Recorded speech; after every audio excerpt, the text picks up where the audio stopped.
pegue a sua Bíblia agora e abra no livro de Efésios. Efésios, capítulo 5, versículo de número 1. Vamos lá para o livro de Efésios, capítulo 5, versículo de número 1. Quantos acharam? O texto sagrado diz assim: sede, pois, imitadores de Deus, como filhos amados. Vamos ler todos juntos? Sede, pois, imitadores de Deus, como filhos amados. Mais uma vez. Sede, pois, imitadores de Deus, como filhos amados. O que vem a ser imitar? Imitar é você ter por seu modelo, é você fazer igual. Então, quando Deus diz para sermos imitadores de Deus, é para termos Deus como nosso modelo, é para fazer como Deus fez.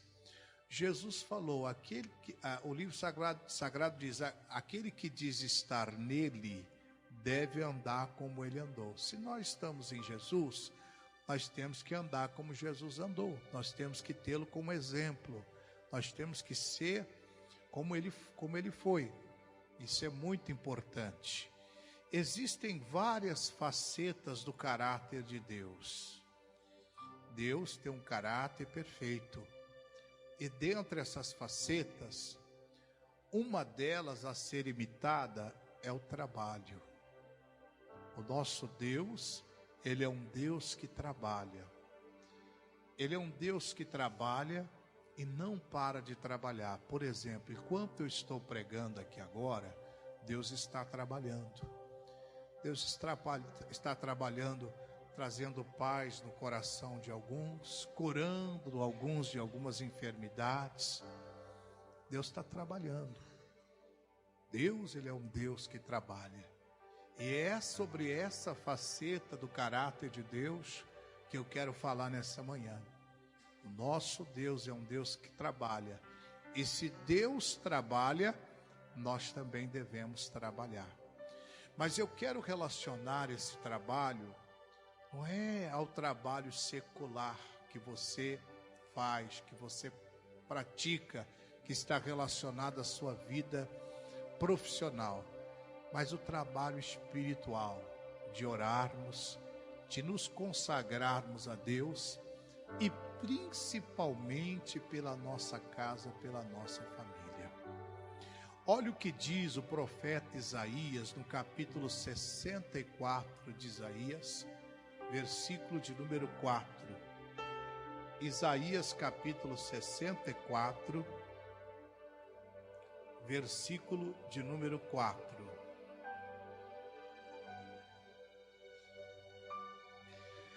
Isaías capítulo 64, versículo de número 4.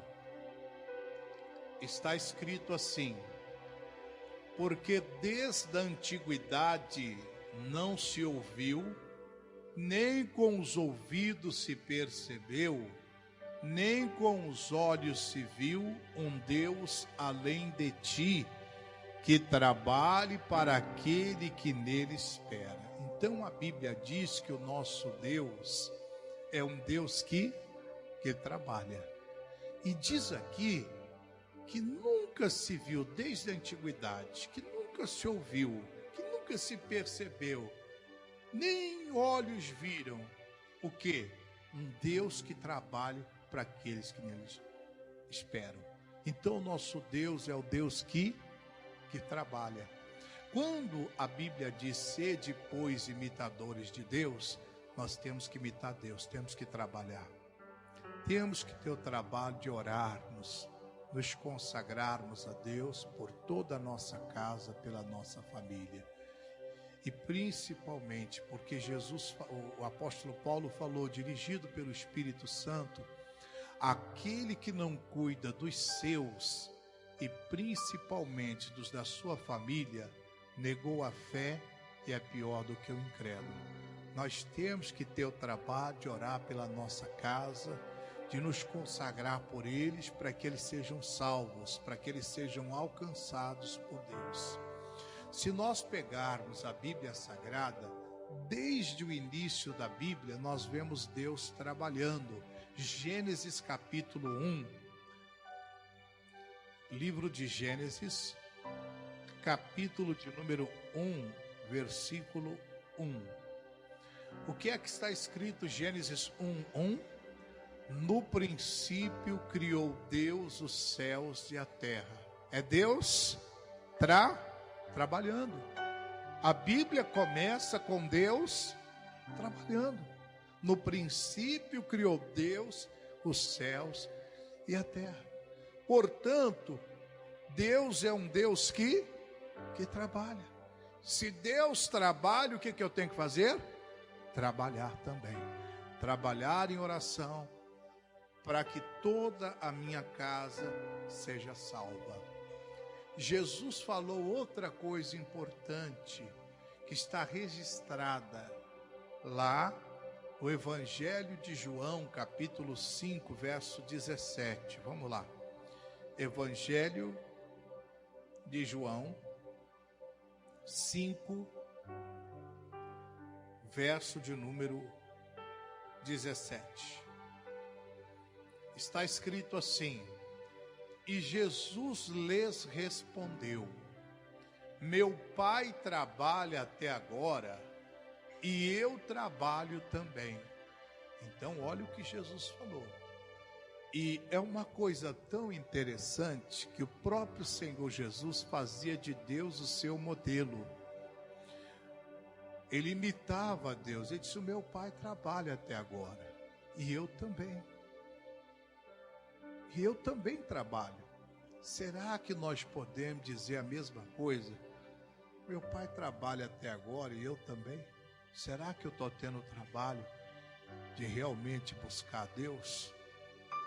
O apóstolo Paulo, ele fala sobre isso em Gálatas 4:19, quando ele diz: filhinhos, por quem de novo eu sinto dores de parto, até que Cristo seja formado em vós.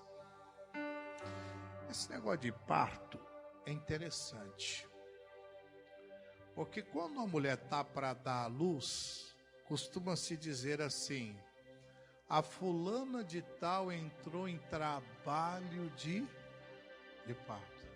Olha só, trabalho de parto, porque dá trabalho, não dá? Quem é mãe aqui? Dá trabalho, não dá? E como dá? Dá muito trabalho. Já é um trabalhão carregar na barriga 9 meses. Mas então, o que acontece? Quando a mulher entra no trabalho do parto, é aquele trabalho, aquela exigência terrível, aquele processo, e dá trabalho. Por isso que Paulo disse: filhinhos, por quem de novo eu sinto dores de parto, ou seja, trabalho de parto, até que Cristo seja formado em vós. Ele comparou, fez uma analogia com o trabalho de parto ao trabalho que ele tinha até que Cristo fosse formado naquelas pessoas a quem ele tinha responsabilidade de instruir na palavra. Esse mesmo trabalho que nós temos que buscar ter pela nossa casa. Tem uns que dão um pouco mais de trabalho mesmo, irmãos. Tem filhos que dão um pouco mais de trabalho. Às vezes é o marido também, ou a esposa, até eles serem salvos, até eles serem alcançados pelo Evangelho de Cristo. Eu garanto que muitos aqui hoje deram muito trabalho até chegar a Cristo. Você deu trabalho para alguém orou por você. Você não chegou aqui simplesmente: ninguém orou por mim. Talvez você não saiba, mas no dia do juízo é que vai ser revelado. Olha, você só se converteu porque alguém orou por você. Você deu muito trabalho. Muita gente estava lá em oração, clamando a Deus por você. Estava se consagrando a Deus, até que você chegasse ao conhecimento do Evangelho e fosse salvo. Alguém teve o trabalho de orar por você. Alguém teve o trabalho de clamar a Deus por você.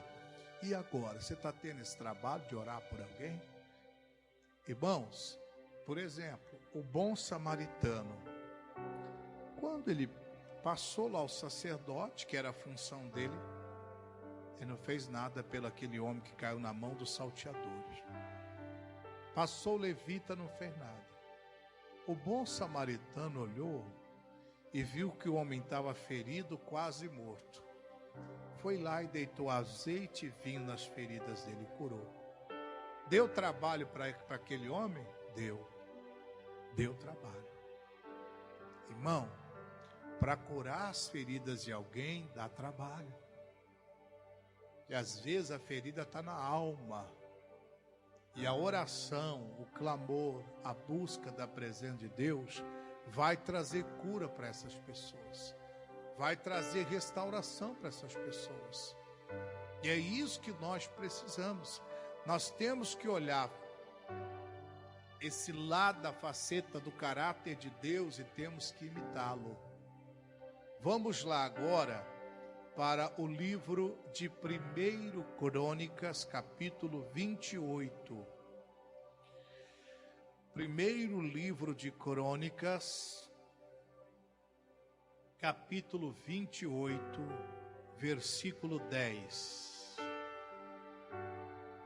1 Crônicas 28, 10. Está escrito assim: olha, pois, agora, porque o Senhor te escolheu para edificares uma casa para o santuário. Esforça-te e faze a obra. Isso aqui era algo que Davi estava falando para o seu filho Salomão. Porque o Davi recebeu de Deus a direção de construir o templo para Deus. Só que Davi, na verdade, não ia construir. Quem ia construir era o seu filho Salomão. Então Davi estava com a planta do templo em mãos, projeto, tudo. Ele sabia que não ia construir, que essa função ficaria para o seu filho Salomão.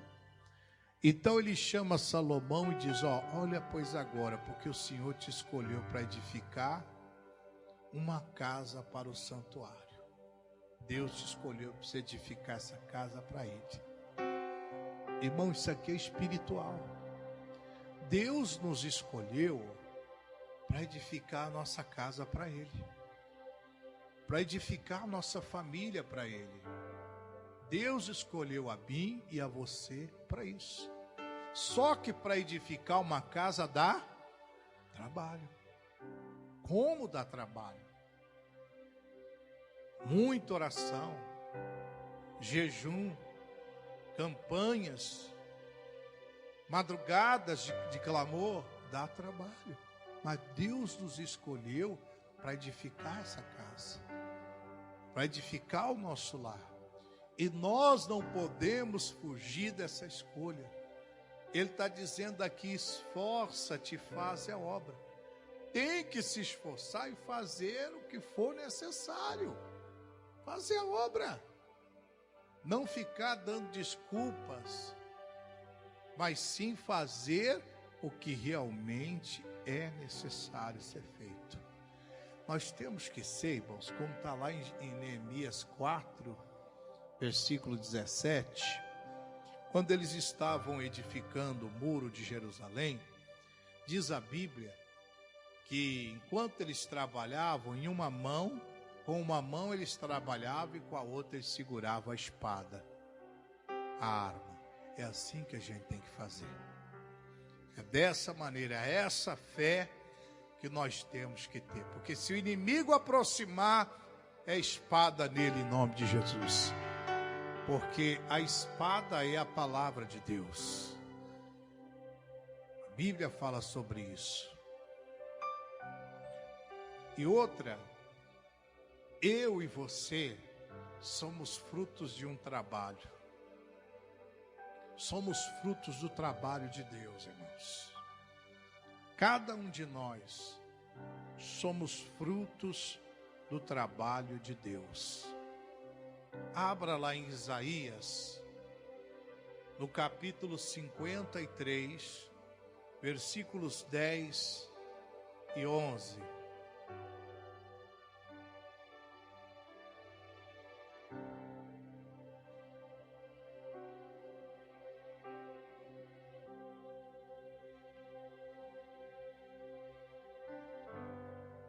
Isaías 53, versos 10 e 11. Eu vou ler na tradução Revista e Atualizada, que está escrito assim: Todavia, ao Senhor agradou moê-lo, fazendo enfermar.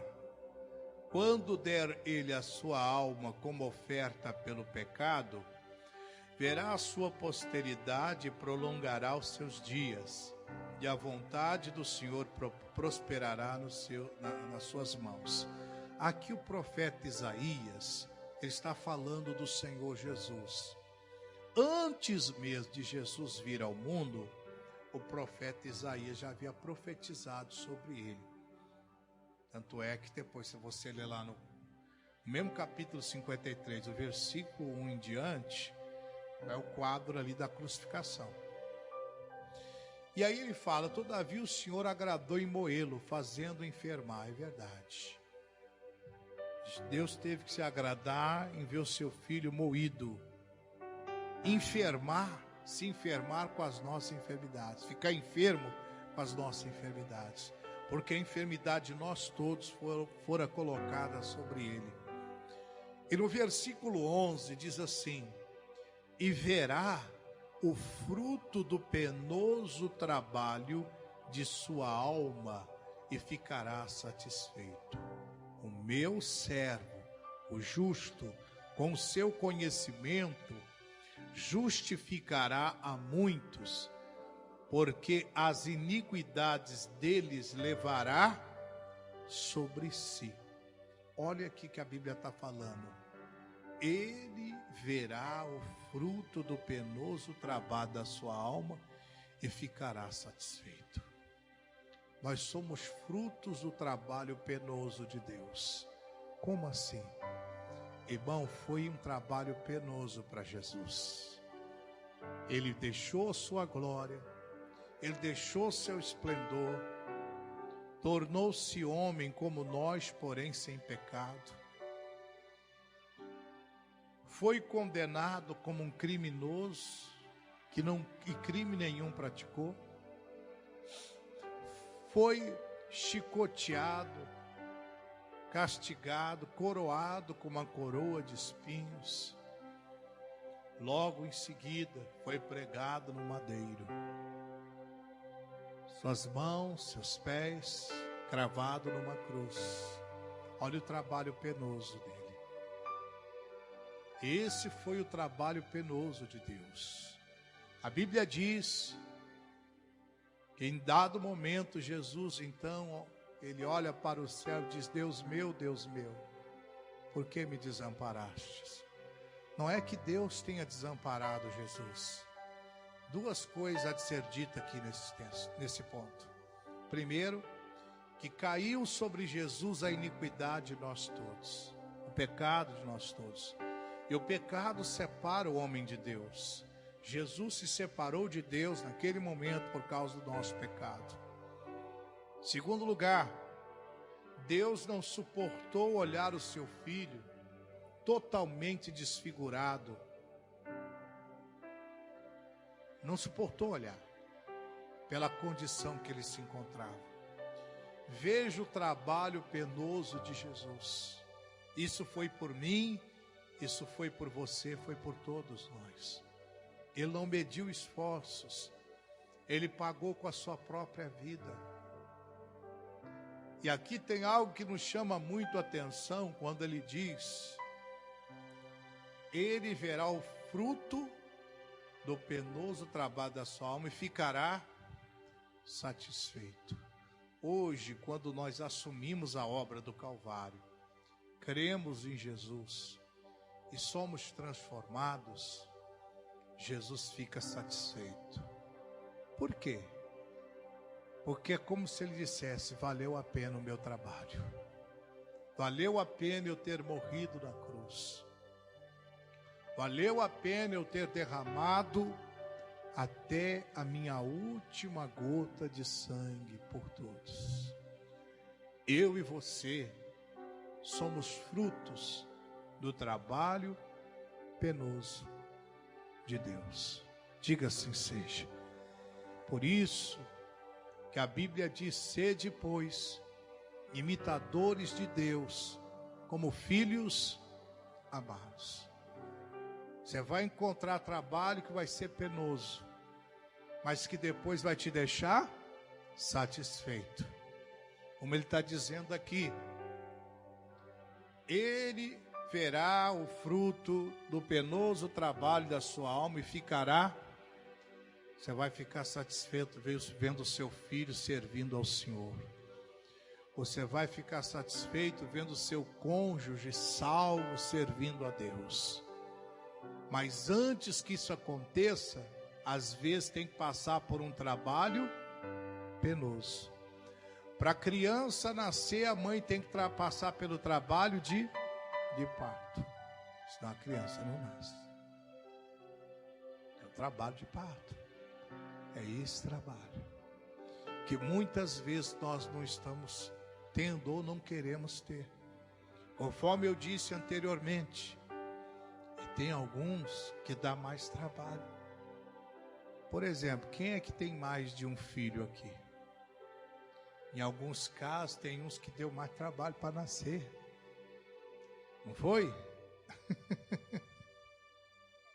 Tem uns que dão um pouco mais trabalho do que outros.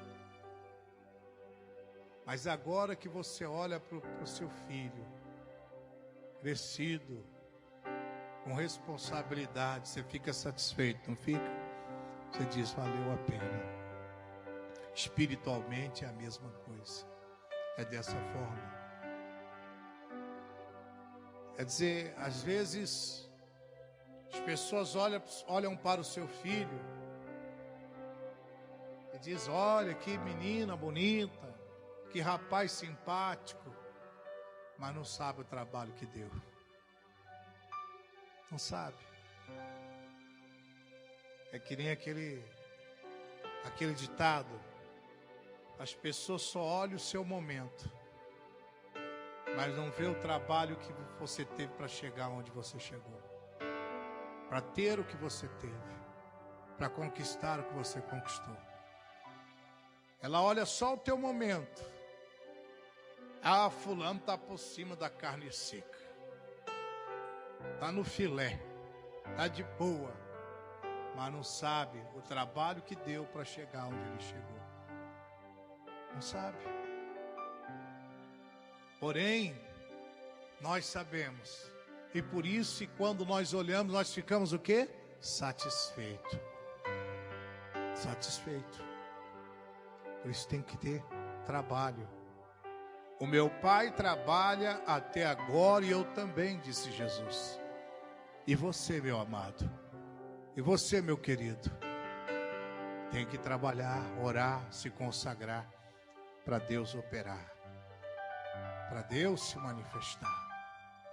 Em nome do Senhor Jesus.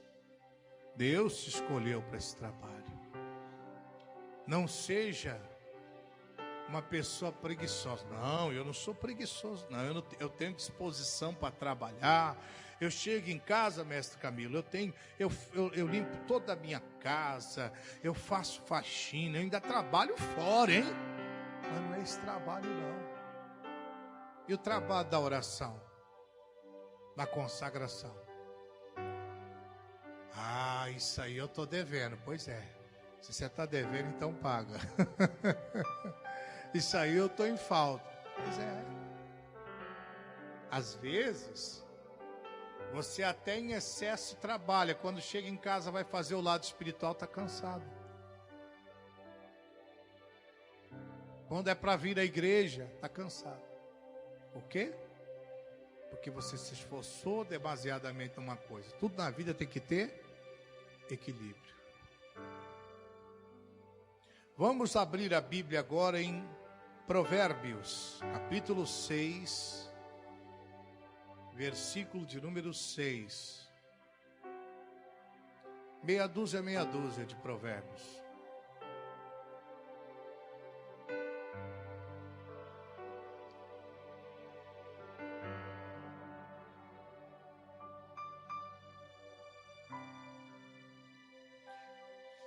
Provérbios 6 diz: vai ter com a formiga, ó preguiçoso, olha para os seus caminhos e ser sábio.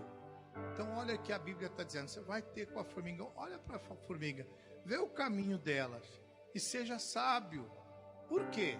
Versículo 7, a qual, não tendo superior, nem oficial, nem dominador, prepara no verão o seu pão, na cega ajunta o seu mantimento. Olha só, a formiga, ela não tem superior, ela não tem oficial e ela não tem dominador. Resumindo, não tem ninguém para dar ordem para ela, mas ela trabalha. O que não é o nosso caso, né, irmãos? Senão precisaria estar pregando isso aqui para você hoje. Não é verdade? Que não tem sido o nosso caso. Porque senão Deus não estaria dirigindo hoje para eu exortar a igreja com essa palavra. A formiga não tem oficial, não tem superior, não tem dominador, mas ela trabalha. Por exemplo, quantos de vocês já leram a Bíblia toda? Pois é meia dúzia de gato pingado. Ah, mas dá trabalho, dá. Tira lá 15, 20 minutinhos por dia, cada dia leia 15, 20 minutos. No final do ano, você vai dizer, graças a Deus, eu li a Bíblia toda. Dá trabalho, mas tem que fazer. E me desculpa, meu querido, é uma vergonha a pessoa dizer que é cristã e não ter lido a Bíblia toda. Muitos aqui são formados, cursaram uma faculdade, já leram livros grandes e complexos, mas não leram a Bíblia toda. Não pegaram a Bíblia para ler.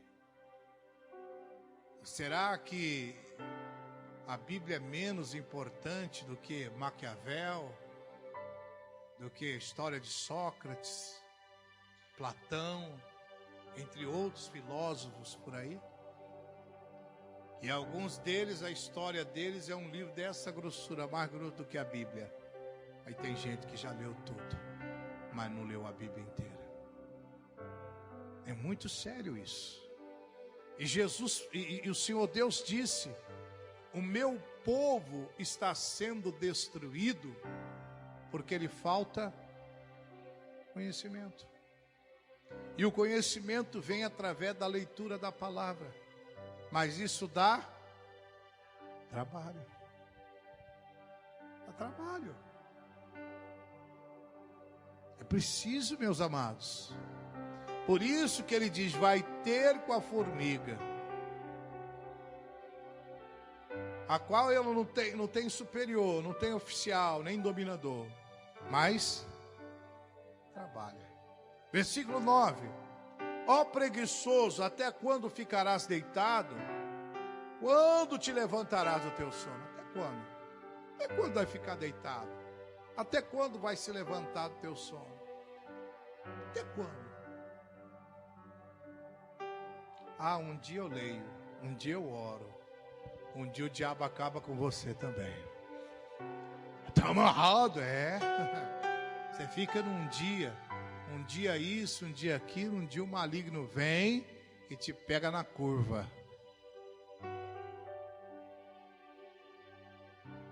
É sério. Isso é muito sério.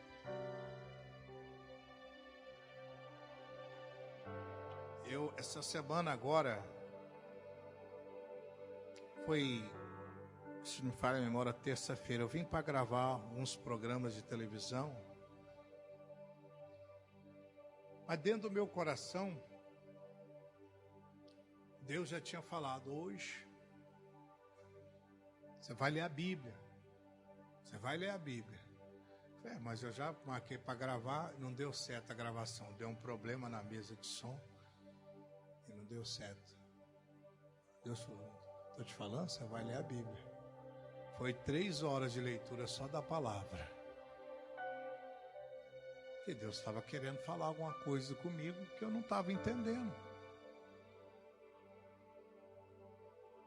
E Deus fala quando você lê a palavra dele. Mas a gente não quer ter o trabalho de ler. E não quer ter o trabalho. Quando você lê a Bíblia, até o seu vocabulário muda. Eu não estou dizendo, preste atenção, vocabulário no sentido, não é de falar lindas palavras, não. É vocabulário cristão. Você começa a falar como um crente de verdade. Você vai perdendo aquela gíria mundana e vai tendo vocabulário cristão. A leitura bíblica faz a gente mudar até as palavras para conversar com as pessoas. Ela vai nos educando e nos transformando. É muito importante. E não é porque talvez você já tenha lido a Bíblia que você não vai ler novamente. Quantas vezes for necessário, leia, leia, leia e leia. Dá trabalho? Dá, mas tem que ser lida. Meu querido, nós estamos agora chegando aos os 2 dias de poder do bom samaritano, dias 30 e 31, quarta-feira e quinta-feira. Nós temos que aproveitar esses dias e vir orar, e vir buscar a Deus por aqueles da nossa família que estão feridos, estão talvez até desenganados pela medicina. Dá trabalho, dá, mas tem que vir orar, buscar a Deus. Aquele homem que ficou ali, que estava caído, quase morto, deu trabalho para o bom samaritano. Ele foi lá, parou, pegou azeite, vinho, curou as feridas dele, pegou, colocou na cavalgadura dele e levou, foi até um hotel da época, hospedou o homem lá e deu dinheiro. Ó, cuida dele. Deu trabalho. Às vezes a gente só tem olhos para o nosso umbigo, irmão. Mas olha o que a Bíblia diz lá em Tiago, capítulo 4, versículo 17. Tiago, capítulo 4, versículo 17.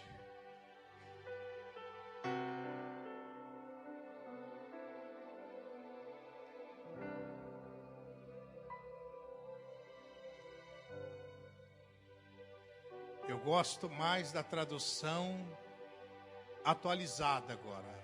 Eu vou ler para você como está na atualizada, diz assim, ó: portanto, aquele que sabe que deve fazer o bem e não faz, nisso está pecando.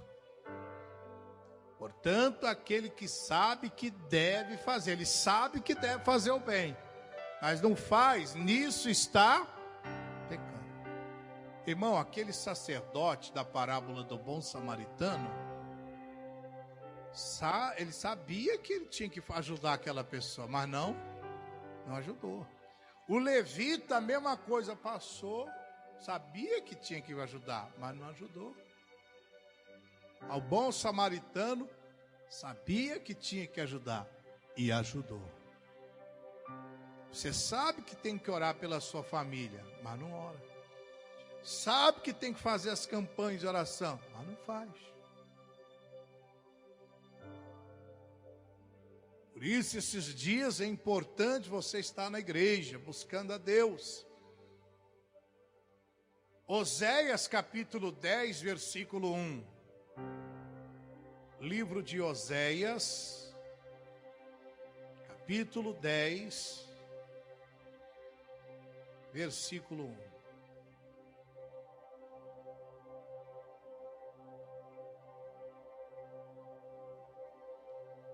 Acharam aí, meus irmãos? Israel é uma vide frondosa. Dá fruto para quem? Para si mesmo. Olha só. Israel teve uma fase que só se preocupava com ela mesma. Israel dava fruto, mas dava fruto para si mesmo, né? Tem gente que só se preocupa consigo mesmo, se preocupa com mais ninguém. Isso é terrível. E olha o que diz lá em primeiro livro de Samuel, capítulo 12, versículo 23.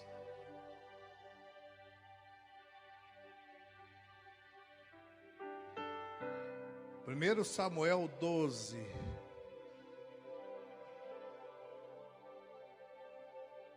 versículo 23.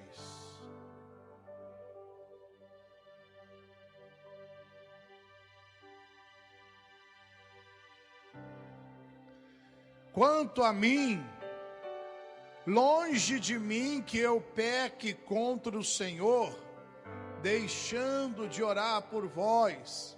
Antes vos ensine o caminho bom e direito. Olha que interessante. Quanto a mim, longe de mim, que eu peque contra o Senhor, deixando de orar por vós. Deixando de orar pelo seu filho. Deixando de orar pelo seu marido.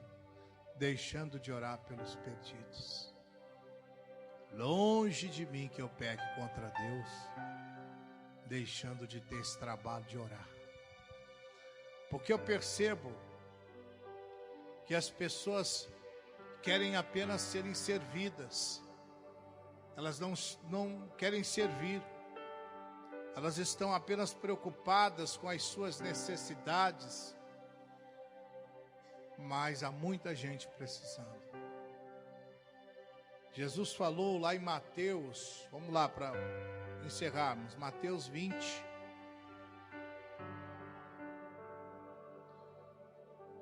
Mateus 20, 28.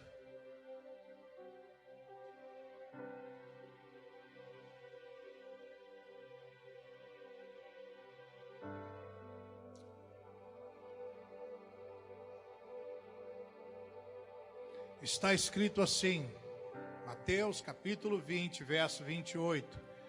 Bem como o Filho do Homem não veio para ser servido, mas para servir e para dar a sua vida em resgate de muitos. Olha só, Jesus não veio para ser servido, ele tinha direito, porque ele era Deus. Mas ele veio para servir e para dar a sua vida em resgate de muitos, irmãos. Então você, orando pela sua família, você está servindo. Buscando a Deus por quem está ferido, você está servindo. Que não chega nem aos pés do que Jesus fez. Que deu a sua vida por cada um de nós. Que morreu na cruz. Então nesses dias 30 e 31, quarta e sexta-feira, quarta 9 da manhã, 3 da tarde, 7 da noite. Na sexta-feira, apenas 9 da manhã, o feriado de Corpus Christi. Vem interceder pelos feridos. Vem interceder para aquelas pessoas que estão feridas, especialmente da sua casa, da sua família. Vem clamar a Deus, vem orar, vem buscar. Ou você vai fazer igual fez o levita, ou você vai fazer igual fez o sacerdote. Viu que tinha que fazer, mas não fez. Passou direto. É assim, é dessa forma. Curve a sua cabeça, feche seus olhos agora. Pai, a tua palavra diz: sede, pois, imitadores de Deus como filhos amados. Imitar é ter, por exemplo, é tomar, por exemplo, é fazer semelhante, Pai. Temos muitas coisas a imitar do Senhor, mas uma delas é o trabalho, Pai. A tua palavra diz que o Senhor é um Deus que trabalha. A Bíblia começa com o Senhor trabalhando. Jesus disse: o meu Pai trabalha até agora e eu também. Salomão recebe a missão do Pai de trabalhar para construir um templo para o Senhor como santuário. Nós somos frutos do penoso trabalho de Deus. Que assim possamos tomar, por exemplo, também a vida do Senhor Deus, do Senhor Jesus, e nos empenharmos mais em oração, e nos dedicarmos mais em oração, pelos feridos, por aqueles que caíram na mão dos salteadores, Pai, em o nome do Senhor Jesus. Diga obrigado, Jesus. Amém. Eu espero que Deus tenha falado com você hoje através dessa palavra. Espero que você tenha sido tocado por Deus agora.